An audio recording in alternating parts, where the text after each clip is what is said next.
France sees Mali as a place where you get your uranium. PLO Lumumba said something that stopped a lot of people in their tracks. France sees Mali as a place where you get your uranium. Let that sink in for a moment, because that's not just a statement. That's a perspective about power, about resources, about how nations see each other. Now, I want you to hear directly from him. Thinks about Mali, one must understand Mali in the context of history. And that history must begin in 1958. You remember in 1958 when Charles de Gaulle came to power, the then colonies were given the opportunity to decide whether they would be independent within France or outside. This is the famous, or if you like, infamous yes and no vote. It is only Guinea that voted no. Mali, under Modibo Keïta at that time, voted yes. And Modibo was educated. Modibo understood the dynamics, and Mali was then known as French Sudan. And in the 1950s, 1958, 59, there was the Mali Federation, which put Mali together with Senegal.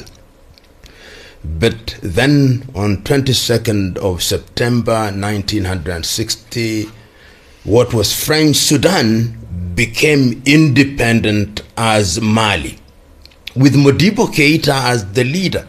But what was interesting with Modibo is that he very quickly turned to what in the language of the day was called the left.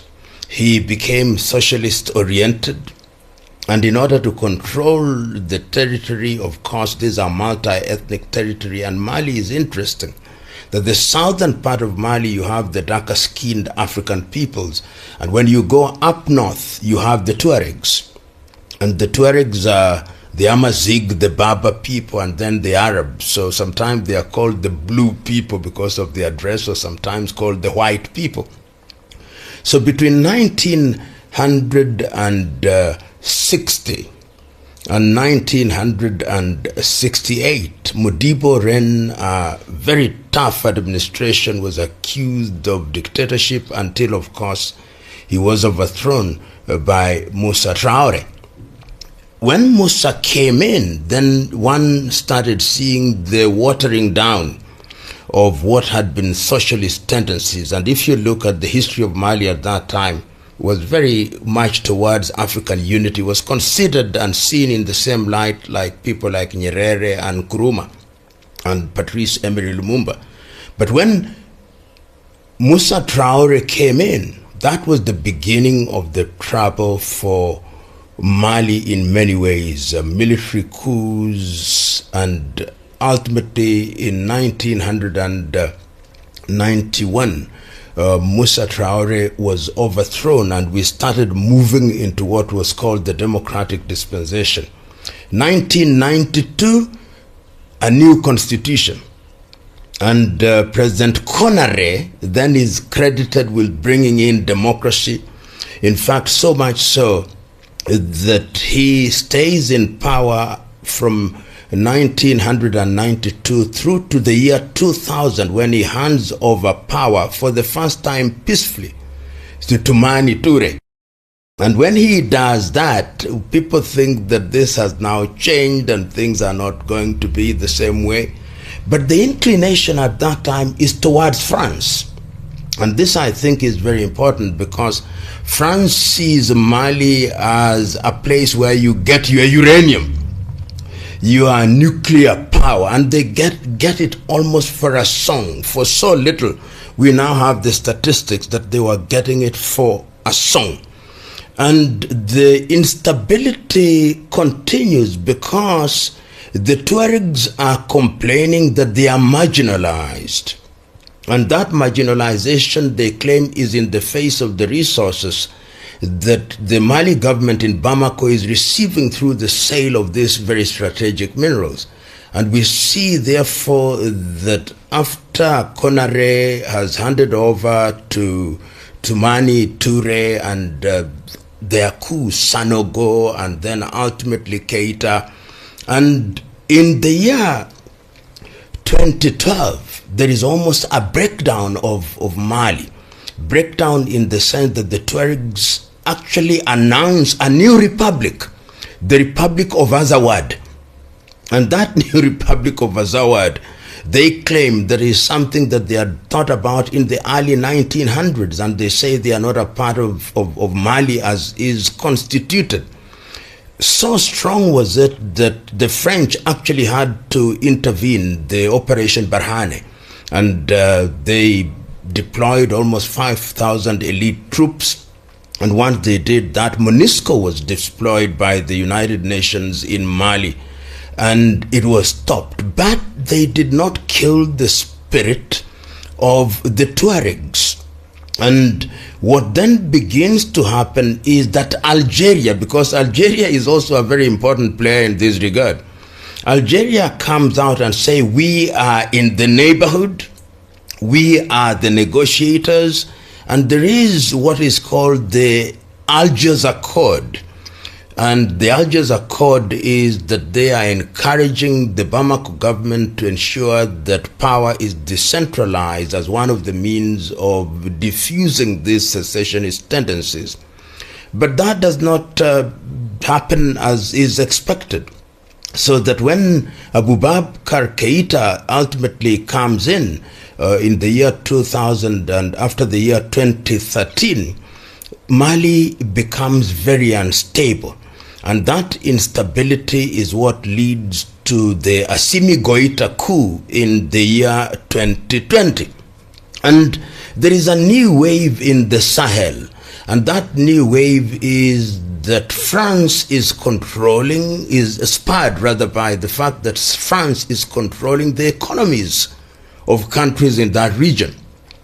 Countries to mean Mali itself, Burkina Faso and Niger and Guinea. The CFA franc is still the currency. The central bank of Mali, like all others in that region, is essentially in Paris. Their minerals are being depleted. So this resentment is what then precipitates the crisis that we see now. And when Assimi Goïta gets into power in the year 2020, we see a wave of other coups. We see a wave of a coup in Niger, a coup in Burkina Faso, which is reminiscent of the 1983 coup of Thomas Sankara. And what they do is to say, we want to cut the umbilical cord with France. We don't want our resources to be utilized by the French. And at that time, what is now known as the African Corps, the Wagner Group, which is the Russian Wagner Group, is already present in the Sahel. And when they cut the ties with France, you can see the emergence of the Wagner Group, now the African Corps, coming into the fore. And I think, and those who know don't just think like I say I'm thinking, they actually say France is behind this. That France are using the Tuaregs as fifth columnists. They are using the Arabs, and they are emphasizing sometimes legitimate demand. They are saying you are marginalized anyway. Number two, you are different anyway. You are Berbers and Arabs. Down south, they are essentially Negroids, and therefore you ought to create your own state. And you can see that what happened in the month of April, the year 2026, when there was this coordinated attack on Bamako and different towns in Mali, leading to the death of the defense minister, it is very targeted. It must also be understood in the context of what is a contestation for power, because they see the emergence of the African Corps and they see the presence of Russia there. And in the context of a country that is losing traction with her former colonies, Mali is a choice property. It is choice because it has strategic minerals. And you've lost Mali, you've lost Niger, you've lost Burkina Faso. And they are saying that we have even moved out of ECOWAS. We are forming the Organization of Sahelian States.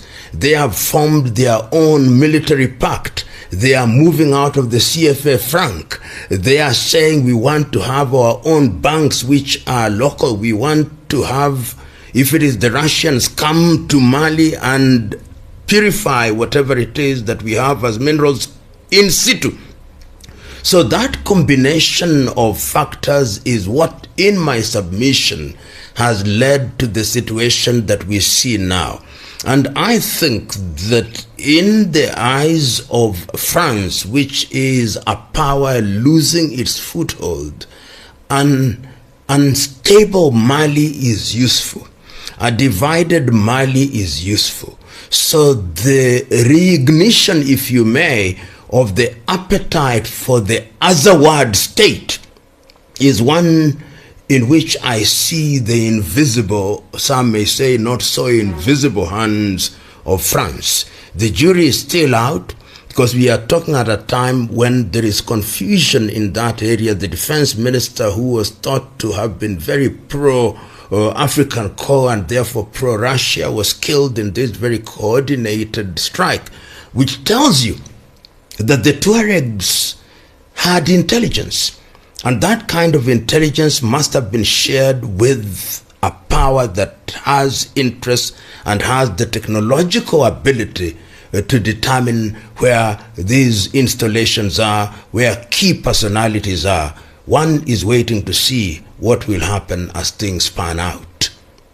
You know, there are different arguments about the role of the Africa Corps. It is not a fighting force. It is not designed to interfere in what one may describe as the internal affairs of the country.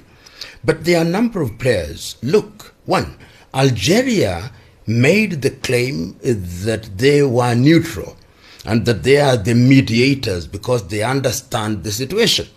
But the question is, when we talk about France leaving, did they actually leave? You've heard his words. Now the question is simple. Do you agree with PLO Lumumba? Is Mali being viewed primarily as a resource, or is there more to the story? Drop your thoughts in the comments. Let's have a real conversation.